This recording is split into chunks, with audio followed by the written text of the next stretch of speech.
राजस्थान सरकार में पशुपालन और देवस्थान मंत्री जोराराम कुमाऊत हमारे साथ हैं। लगातार जब से पदभार संभाला है तब से कई नवाचार राजस्थान में किए हैं, चाहे वो देवस्थान विभाग में हो चाहे पशुपालन विभाग के अंदर हो। हमारे साथ खुद मंत्री जी हैं, उनसे बात कर लेते हैं। मंत्री जी, देवस्थान विभाग को लेकर कई नए नवाचार आपने किए हैं, किस तरीके के नवाचार हैं? चाहे वो मंदिर को कॉरिडोर बनाने को लेकर, गोविंद देव जी, खाटू श्याम जी या अन्य मंदिर जो हैं उनको भी लेकर काम किया आप लोगों ने। पिछली सरकार देवस्थान विभाग के प्रति कोई ज़्यादा मतलब इंटरेस्ट नहीं लेती थी, रुचि नहीं रखती थी। और जब से हमारी सरकार बनी है, हमारे लोकप्रिय मुख्यमंत्री जी माननीय भजन लाल जी जो नए देवस्थान विभागों को विकसित करने, देवस्थान मंदिरों को विकसित करने के संबंध में बहुत सारे निर्णय उन्होंने लिए हैं।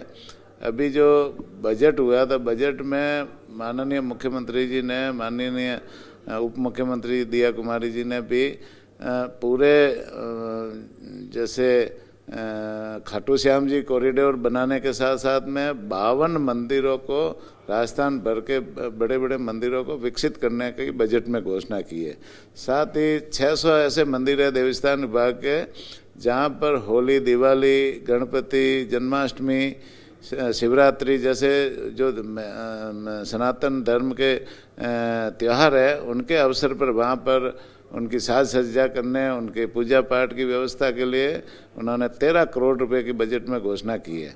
बीच में हमारे मुख्यमंत्री जी ने अयोध्या में जब राम जी के मंदिर की प्रतिष्ठा हुई थी उस समय भी राजस्थान भर के मंदिरों में सजावट के काम करवाए थे और पूरा राजस्थान में एक उत्सव के रूप में उस कार्यक्रम को मनाया था।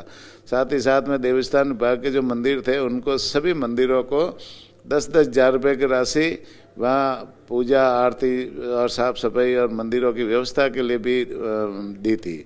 अभी जैसे गुरु पूर्णिमा का कार्यक्रम आया तो गुरु पूर्णिमा के कार्यक्रम पर कभी भी किसी सरकारों ने इस तरह से काम नहीं किया, लेकिन हमारे मुख्यमंत्री जी ने 200 से ज़्यादा ऐसे धर्म गुरुओं को, ऐसे जो पुजारियों को उनके घर जाकर के हमारे देवस्थान विभाग के अधिकारियों ने जाकर के उनको सम्मानित करने का काम किया। तो ये पहली बार हुआ है। इस तरह अभी अयोध्या में जैसे जो सीनियर सिटीजन है, 60 से ऊपर वाले जो वृद्धजन हैं उनको यात्रा कराने का काम भी हमारे मुख्यमंत्री जी ने अभी एक ट्रेन की शुरुआत की है जिसमें 36,000 लोगों को हम इस बार यात्रा कराएंगे, जिसमें से 15,000 यात्री पहली बार अयोध्या में जाएंगे। और विशेष रूप से लोगों की रुचि है कि हम अयोध्या के दर्शन, भगवान श्री राम के दर्शन करें। तो हम सरकार ने भी, हमारे मुख्यमंत्री जी ने में टारगेट रखा है कि 15,000 यात्रियों को हम अयोध्या की यात्रा कराएंगे, 15,000 यात्रियों को अन्य भारत भर के तीर्थ स्थलों की यात्रा कराएंगे और 6,000 लोगों को हवाई यात्रा से पशुपतिनाथ नेपाल की यात्रा कराएंगे। इस तरह से बहुत सारे नवाचार भी हमारे मुख्यमंत्री जी ने किए हैं। साथ ही साथ पशुपालन में भी, जैसे पहले पशुओं के इलाज के लिए पशुपालकों को सुविधाएं पूरी पर्याप्त मात्रा में नहीं मिलती थी। हमारे मुख्यमंत्री जी ने राजस्थान में 536 मोबाइल वेटरनरी यूनिट की शुरुआत की और वो वेटरनरी यूनिट अभी कॉल सेंटर का काम चल रहा है। कॉल सेंटर खुलने के बाद में वो घर घर जाकर, पशुपालक के घर जाकर के, ऑन कॉल जाकर के वो पशुपालक के पशुओं का इलाज करने का काम करेगी। जब तक वो कॉल सेंटर नहीं खुलता है तब तक वो मोबाइल वेटरनरी यूनिट 2-2 गांव के रोज कैंप कर दिए और पशुपालकों के इलाज का काम अभी किया जा रहा है। इसी तरह से बहुत सारी योजना है जो उन्होंने, माननीय मुख्यमंत्री जी ने शुरुआत की है। डेयरी में भी जैसे अभी हमने बीकानेर डेयरी में ऊँटनी के दूध की प्रोजेक्ट शुरू किया है। ऊँट पालकों को पहले जैसे उनका दूध बेचने के लिए कोई जगह नहीं थी, तो पहली बार हमारे सरस डेयरी ने ऊँटनी का दूध का प्रोजेक्ट चालू किया जिसमें ऊँटनी के दूध के पाउच बनाकर, ऊँटनी के दूध का घी बनाकर हमारी डेयरी बेचने का काम करती है और पशुपालकों को ऊँटनी का दूध बेचने का एक माध्यम अभी मिला है, एक अच्छी व्यवस्था उनके लिए हो रही है। इसी तरह से गाय का दूध अभी तक अलग से नहीं मिलता था डेयरी में, तो हमारी बीकानेर डेयरी ने, जयपुर डेयरी ने इसको गाय का दूध अलग बनाने का काम किया। अब हर जयपुर डेयरिया पर जगह जगह पर गाय का दूध अलग से मिलता है, तो ये भी एक नया नवाचार हमने किया है। कई आइसक्रीमें बनाने का भी नवाचार हमारी डेयरी ने किया है।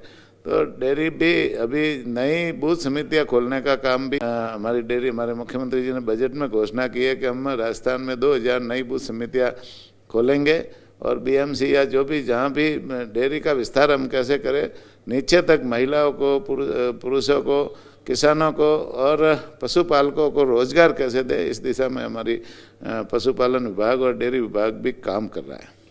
ऊँट जिस तरीके से लुप्त हो रहा था राजस्थान में, उसके बाद में नई ऊँटनी के जन्म पे या ऊँट के जन्म पे भी आप अनुदान दे रहे हैं। ऊँटनी के पहला बच्चा जब जन्म होता है तो उनके प्रोत्साहन के लिए माननीय वसुंधरा राजे जी की सरकार में एक योजना चालू की थी कि पहला बच्चा होगा तो 10,000 रुपये उनको प्रोत्साहन के रूप में देंगे। तो पिछली सरकार ने इसके ऊपर ज़्यादा ध्यान नहीं दिया और इस योजना को ठंडे बस्ते में डाल दिया, लेकिन हमारे मुख्यमंत्री जी माननीय भजन लाल जी ने इसको वापस इस योजना को शुरू किया और अभी बजट घोषणा में 10,000 की जगह सीधा उसको 20,000 करने का काम, सीधा डबल करके ऊँट पालकों को प्रोत्साहन देने का काम किया है। अभी जो पशुपालकों के मेले, पहले 7 मेले पूरे राजस्थान भर में लगते थे, अब वो मेलों की दूरी इतनी ज़्यादा होती है कि पशुपालक उस स्थान पर अपने पशुओं को सही समय पर ला नहीं पाता और दूरी ज़्यादा होने से वो उन मेलों में भाग नहीं ले पाता। तो अभी माननीय मुख्यमंत्री जी ने बजट में घोषणा की है कि हम क्रम वाइज सारे जो जिले हैं, सब जिलों में क्रम वाइज हम पशु मेले लगाएंगे, जिससे पशुपालकों को अपने पशुओं को बेचने और खरीदने में सुविधा मिल सके। और ये भी आने वाले समय में हमारे मुख्यमंत्री जी के प्रोत्साहन से हम कर रहे हैं। आपके आने के बाद में एक और महत्वपूर्ण नवाचार हुआ कि गौशालाओं को लेकर भी आप नई तैयारियां कर रहे हैं। किस तरीके का काम है और किस तरीके का काम गौशालाओं को लेकर, अनुदान को लेकर आगे होने वाला है?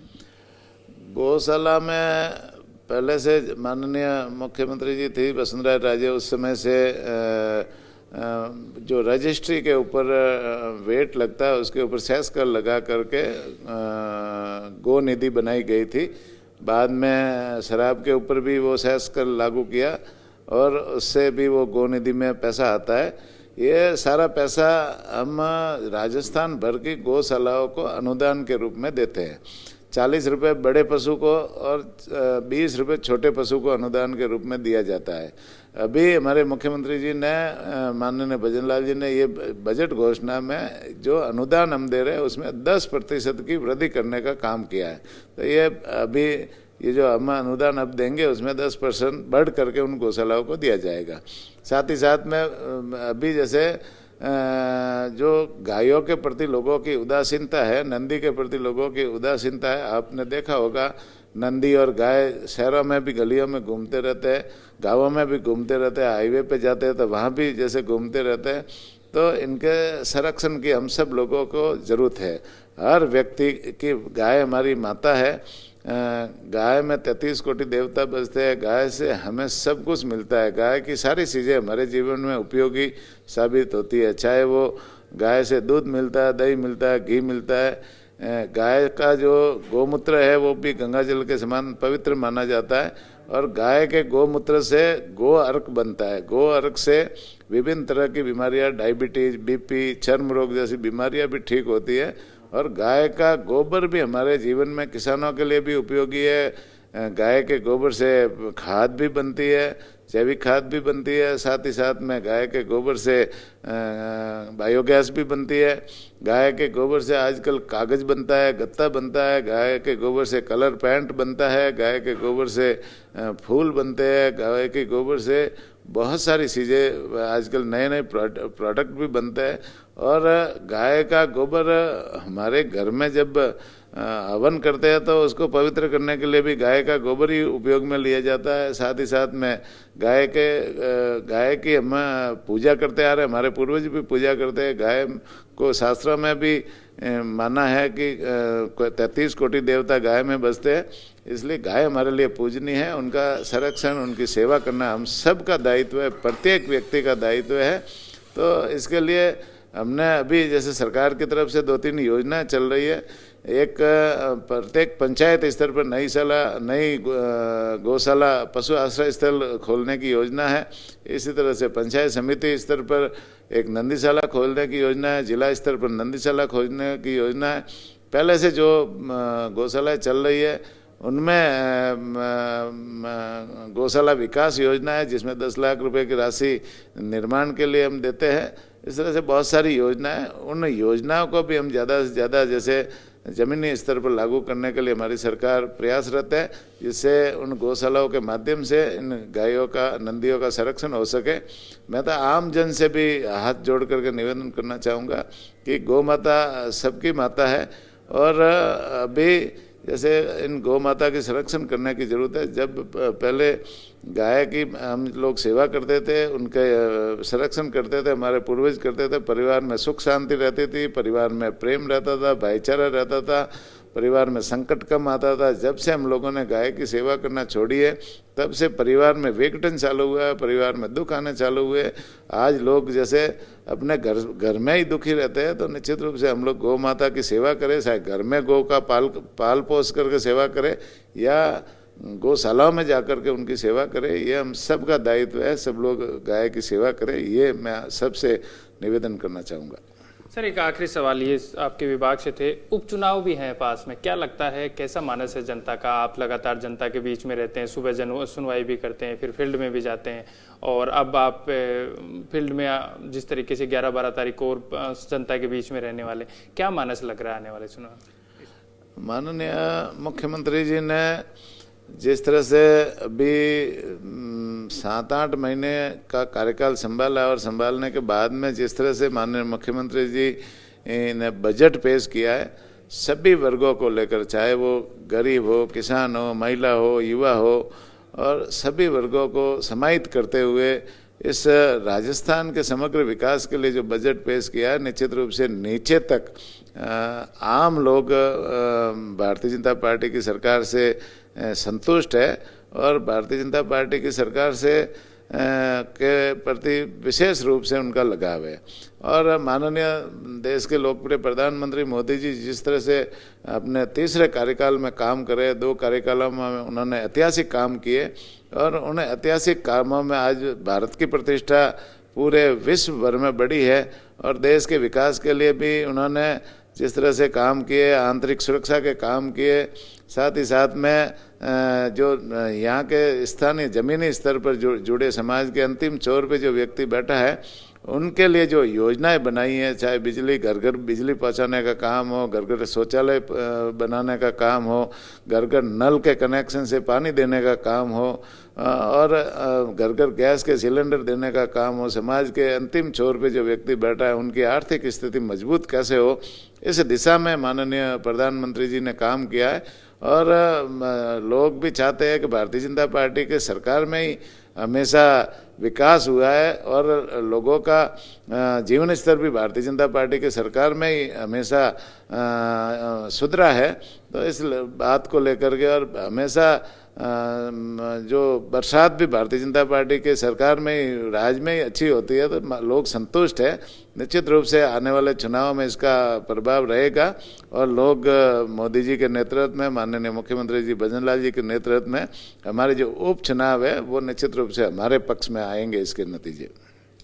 ये थे हमारे साथ राजस्थान सरकार के मंत्री, देवस्थान और पशुपालन जो अहम विभाग हैं उनके मंत्री जोराराम कुमाऊं, जिन्होंने साफ कहा है कि जो लगातार मुख्यमंत्री भजनलाल शर्मा के नेतृत्व में काम हो रहा है वो लगातार जारी रहेगा और राजस्थान को नई ऊंचाइयों पर लेकर जाया जाएगा। कैमरामैन देवेश के साथ सागर चौधरी, महानगर टाइम्स के लिए, जयपुर, राजस्थान।